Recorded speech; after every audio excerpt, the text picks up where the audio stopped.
नमस्कार।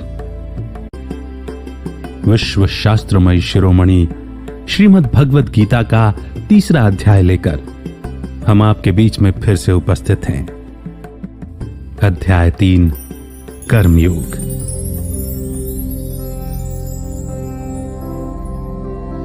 अर्जुन कहते हैं, हे केशव, यदि आपको लगता है कि कर्म की तुलना में ज्ञान श्रेष्ठ है, तो हे जनार्दन, आप मुझे यह भयानक कर्म करने के लिए क्यों कह रहे हैं?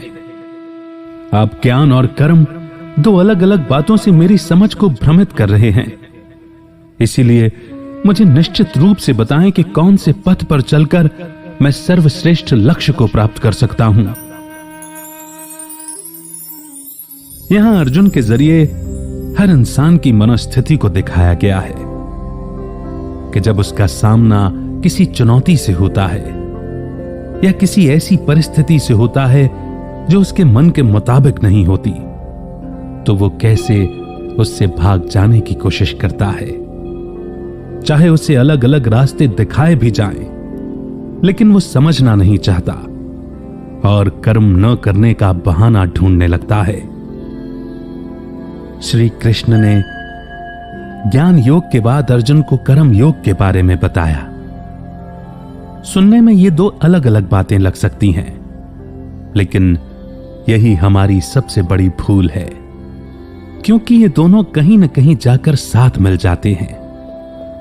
मनुष्यात्मा को इन दोनों को अपने जीवन में उतार कर कर्म करने चाहिए। यहां अर्जुन ने श्री कृष्ण की बातों का गलत अर्थ निकाला कि सिर्फ ज्ञान हासिल कर लेना ही काफी है, उसके बाद कर्म करने की जरूरत नहीं है। अगर ज्ञान प्राप्त करने के लिए ज्ञान योग ही श्रेष्ठ है, तब तो कर्म का कोई महत्व ही नहीं रह जाता। इन्हीं बातों में उलझकर वो श्री कृष्ण से पूछते हैं कि आत्म विकास यानी कि सेल्फ डेवलपमेंट के लिए उन्हें कौन से रास्ते पर चलना चाहिए।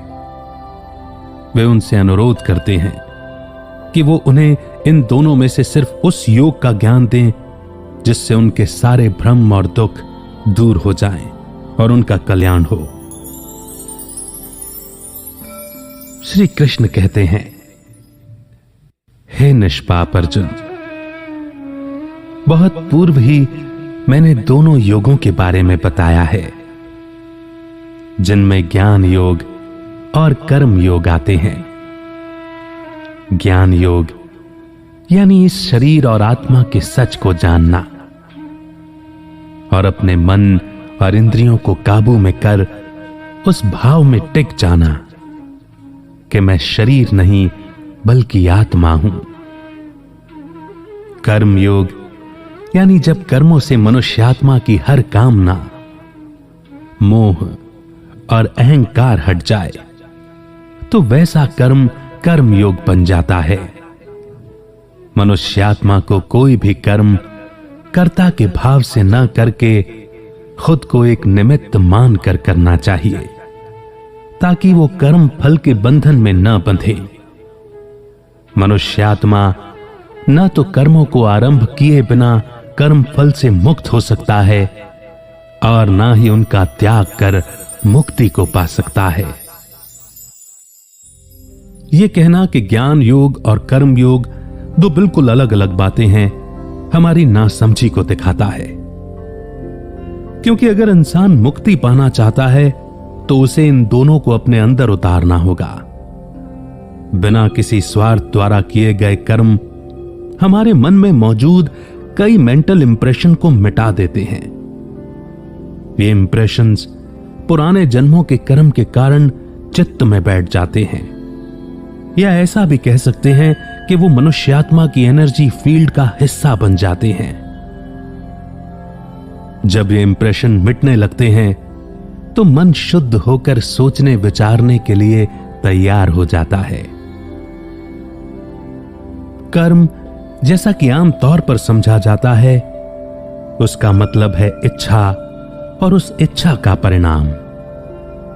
इच्छाएं मन के स्तर पर विचार पैदा करती हैं, जिन्हें जब बाहरी दुनिया में शब्दों और कर्म इंद्रियों यानी बॉडी ऑर्गन्स के द्वारा व्यक्त किया जाता है, तो वो कर्म या एक्शन बन जाते हैं। इसीलिए असल में हमारे विचार भी कर्म होते हैं। यदि कोई मनुष्य आत्मा अपने विचारों, इच्छाओं, पसंद और नापसंद से मुक्त है और अपने असली स्वरूप यानी खुद को आत्मा मानता है, तो इसका मतलब है कि वो अकर्मण्यता की स्थिति में पहुंच गया है। लेकिन अकर्मण्यता का मतलब ये नहीं है कि सभी कर्मों का त्याग कर दिया जाए, बल्कि यहां खुद को निमित्त मानकर कर्म करना होता है।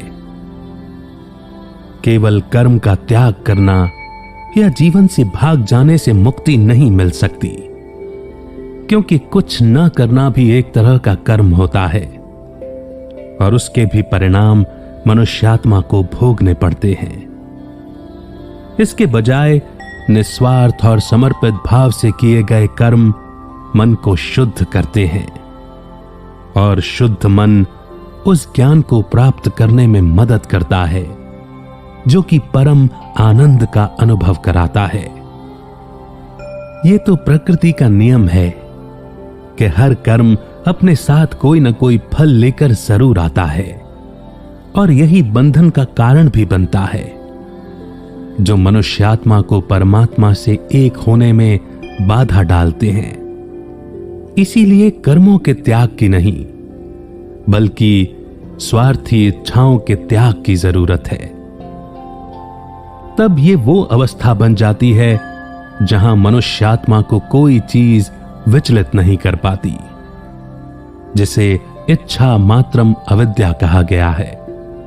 अर्थात मन में किसी भी प्रकार की इच्छा न होना, क्योंकि कोई भी इच्छा अंततः अच्छा नहीं बनने देती।